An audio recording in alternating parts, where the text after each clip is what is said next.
Pembahasan kita kali ini tentang lapisan bumi. Diperkirakan bahwa bumi terbentuk sekitar 4,6 miliar tahun yang lalu. Tahukah kamu bahwa permukaan bumi terdiri atas 70,8% air dan sisanya merupakan daratan? Udara di bumi terdiri dari 78% nitrogen, 21% oksigen, dan 1% uap air, karbon dioksida, serta gas lainnya.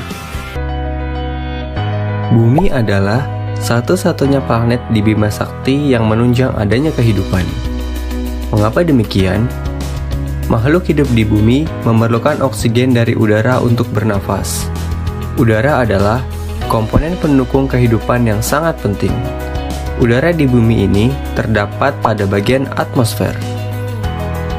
Atmosfer adalah lapisan udara yang mengelilingi bumi, terdiri dari 78% nitrogen dan 21% oksigen.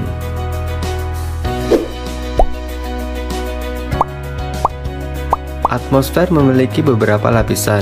Yang pertama, troposfer, yang kedua, stratosfer, yang ketiga, mesosfer, yang keempat, termosfer, dan yang kelima, eksosfer.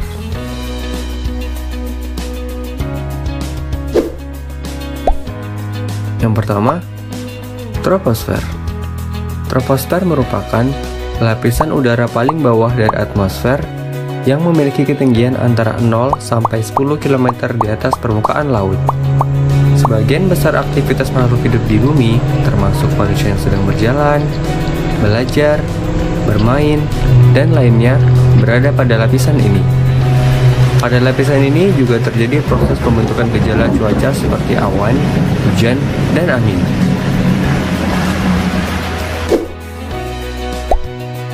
Lapisan yang kedua, stratosfer. Stratosfer adalah lapisan udara yang menunjukkan perubahan temperatur. Lapisan ini berada pada ketinggian 10-50 km di atas permukaan laut. Pesawat terbang pada lapisan stratosfer karena lapisan ini sudah tidak lagi terpengaruh oleh unsur-unsur cuaca sehingga tidak mengganggu penerbangan. Pada lapisan ini juga terdapat lapisan ozon yang berfungsi untuk menyerap atau mengurangi radiasi sinar ultraviolet. Yang ketiga, mesosfer, berada pada ketinggian 85 km di atas permukaan laut. Lapisan ini berfungsi sebagai pelindung bumi dari benda-benda luar angkasa. Saat melihat fenomena meteor, kamu menyaksikan bahwa seolah-olah meteor tersebut melintasi bumi dan menghilang. Namun yang terjadi sebenarnya adalah meteor sedang menuju ke bumi, akan tetapi meteor itu sudah terbakar habis di atmosfer. Yang keempat, termosfer, yang memiliki ketinggian sekitar 85 km sampai 500 km di atas permukaan laut. Dinamakan termosfer karena suhunya sangat panas, yaitu mencapai 1982 derajat Celcius. Pada termosfer, terdapat lapisan yang memiliki partikel ion yang disebut ionosfer. Pada lapisan ionosfer, terjadi proses ionisasi yang menyebabkan terkumpulnya proton dan elektron. Pada lapisan ini juga terdapat fenomena sinar kutub atau aurora.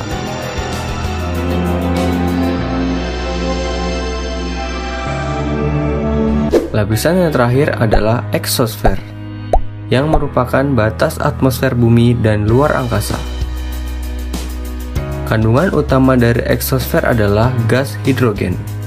Lapisan ini juga merupakan jalur edar dari satelit-satelit buatan manusia dan juga pesawat luar angkasa. Tahukah kalian bahwa lapisan bumi terdiri atas 3 bagian? Pada lapisan yang pertama disebut dengan crust atau kerak, merupakan lapisan terluar bumi.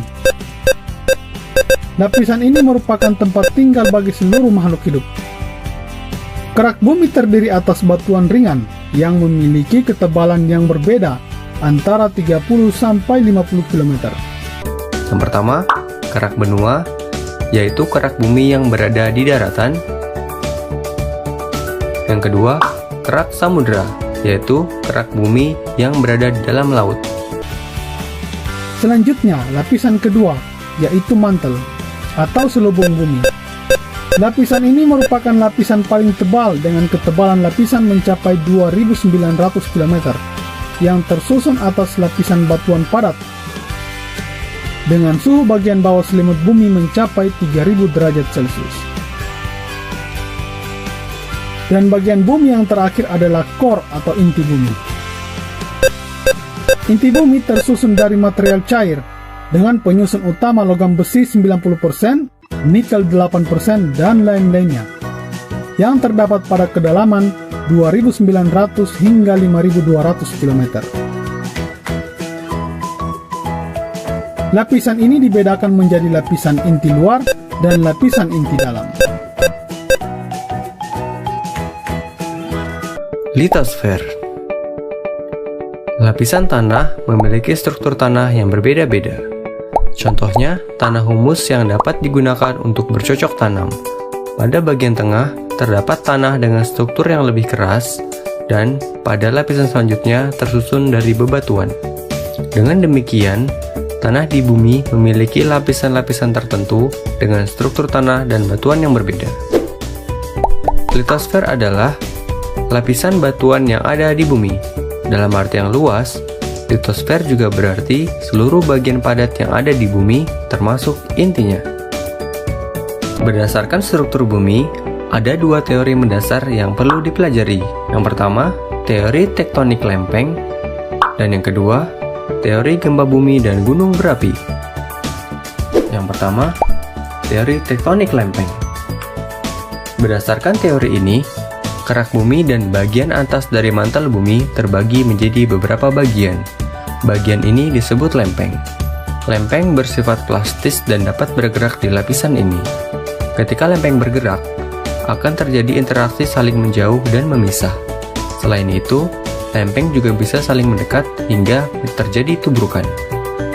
Apabila dua lempeng saling menjauh, lempeng tersebut bersifat divergen. Divergen ini akan mengakibatkan peristiwa patahan atau retakan. Ketika dua lempeng saling mendekat, maka pergerakan tersebut disebut konvergen. Pergerakan lempeng secara konvergen akan mengakibatkan tabrakan antar lempeng. Yang kedua, teori gempa bumi dan gunung berapi. Gempa bumi adalah energi yang terjadi di permukaan bumi akibat pergerakan lempeng. Semakin besar energi yang dilepaskan, maka getarannya akan semakin besar dan kerusakan semakin parah. Begitu juga sebaliknya. Bumi juga melepaskan gelombang atau getaran yang merambat yang disebut gelombang seismik. Ketika gempa terjadi di dasar laut, gerakan lempeng tersebut akan mendorong air laut ke atas sehingga timbul gelombang yang besar dan kuat yang biasa disebut tsunami. Gunung berapi. Selain gempa bumi, efek dari pergerakan lempeng adalah terbentuknya gunung berapi. Gunung berapi adalah proses naiknya magma ke permukaan yang menyebabkan erupsi. Saat terjadi erupsi, magma dan material lainnya dikeluarkan melalui kawah gunung berapi.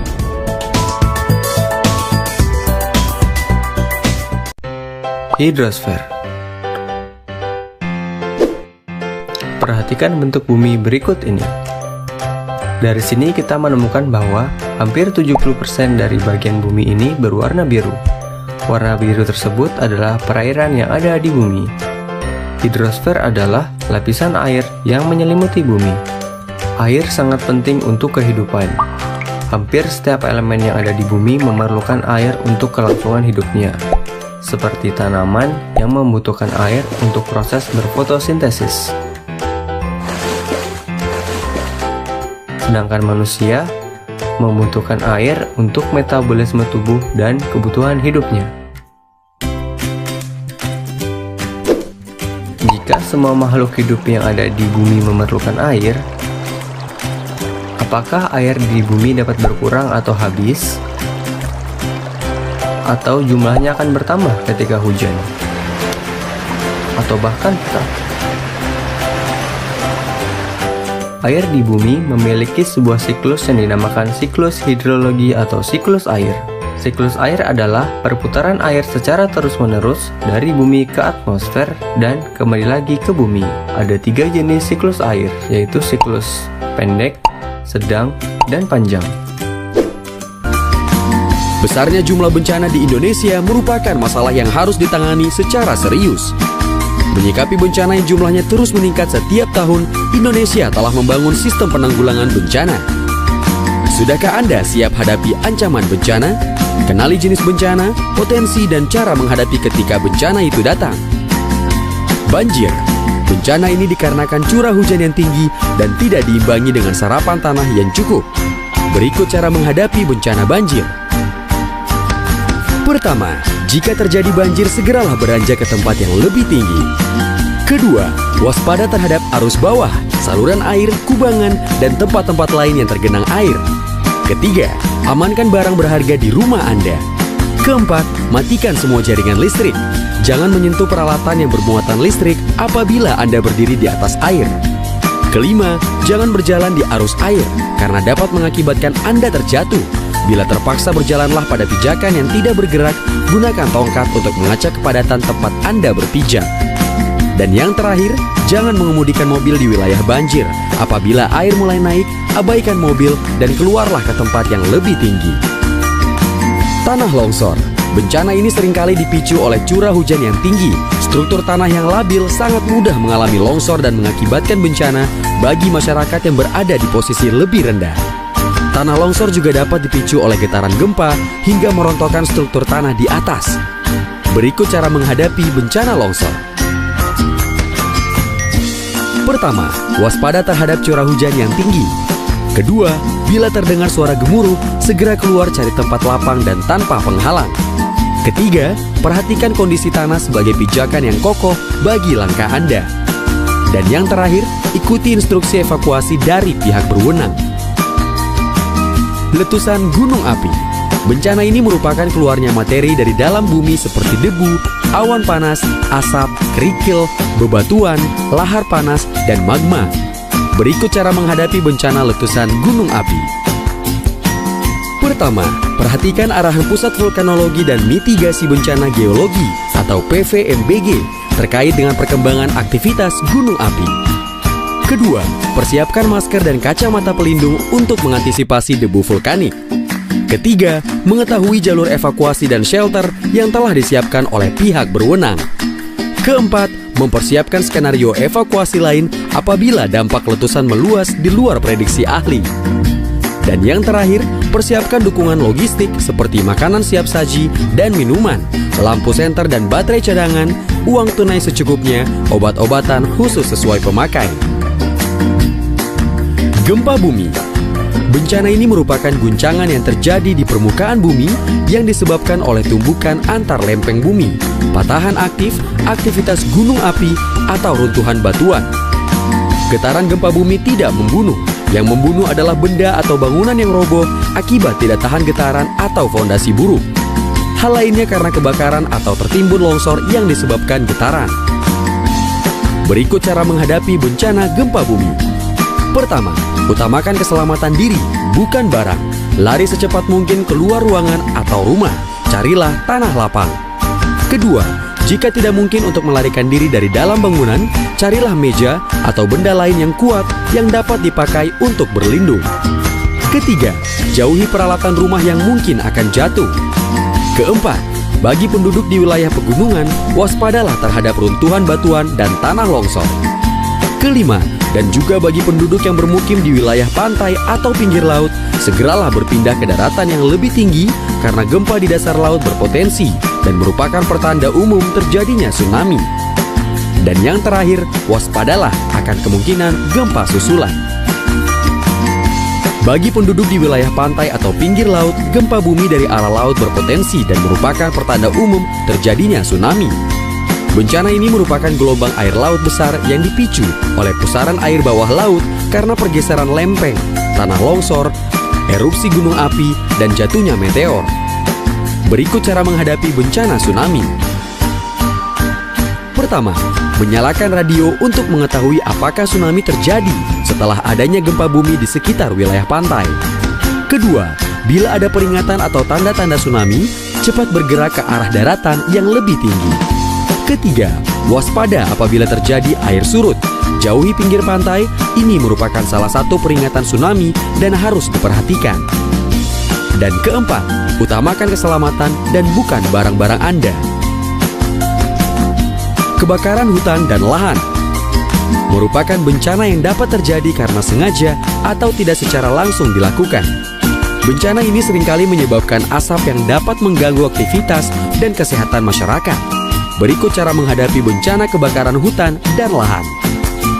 Pertama, melakukan penyemprotan air secara langsung apabila kebakaran hutan berskala kecil. Kedua, jika api dari kebakaran berskala luas dan besar, kita dapat melokalisasi api dengan membakar daerah sekitar kebakaran dan mengarahkan api ke pusat pembakaran, yaitu umumnya dimulai dari daerah yang menghambat jalannya api seperti sungai, danau, jalan, dan puncak bukit. Ketiga, melakukan penyemprotan air secara merata dari udara dengan menggunakan helikopter atau pesawat udara. Dan keempat, membuang hujan buatan.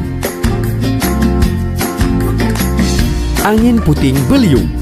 Bencana ini merupakan angin kencang yang datang secara tiba-tiba, mempunyai pusat bergerak melingkar menyerupai spiral dengan kecepatan 63 km per jam, hingga menyentuh permukaan bumi dan akan hilang dalam waktu singkat. Berikut cara menghadapi bencana angin puting beliung. Pertama, tetap berada di tempat perlindungan yang aman sampai badai atau angin puting beliung reda. Kedua, lindungi kepala dan tubuh Anda untuk menghindari benda-benda yang berjatuhan atau berterbangan. Ketiga, jika Anda berada di luar rumah, segeralah menjauh dari pusaran angin puting beliung atau badai bila masih memungkinkan. Keempat, segera masuk dan berlindung ke dalam rumah atau bangunan yang kokoh. Dan kelima, hindari bangunan-bangunan tinggi. Kekeringan merupakan kondisi kekurangan pasokan air dari curah hujan dalam jangka waktu tertentu, biasanya satu musim atau lebih, yang berakibat pada kekurangan air untuk beberapa sektor kegiatan, kelompok, atau lingkungan. Berikut cara menghadapi bencana kekeringan. Pertama, menanam banyak pohon. Fungsinya menyerap dan menyimpan air di dalam akarnya. Kedua, bendungan merupakan salah satu cara untuk membuat air sungai tersimpan, sehingga suatu saat dapat digunakan ketika masyarakat kekurangan air. Dan ketiga, air merupakan sumber daya alam yang harus kita hemat dan digunakan hanya sewajarnya. Peduli dan waspada terhadap bencana di sekitar kita. Pesan ini disampaikan oleh Badan Nasional Penanggulangan Bencana.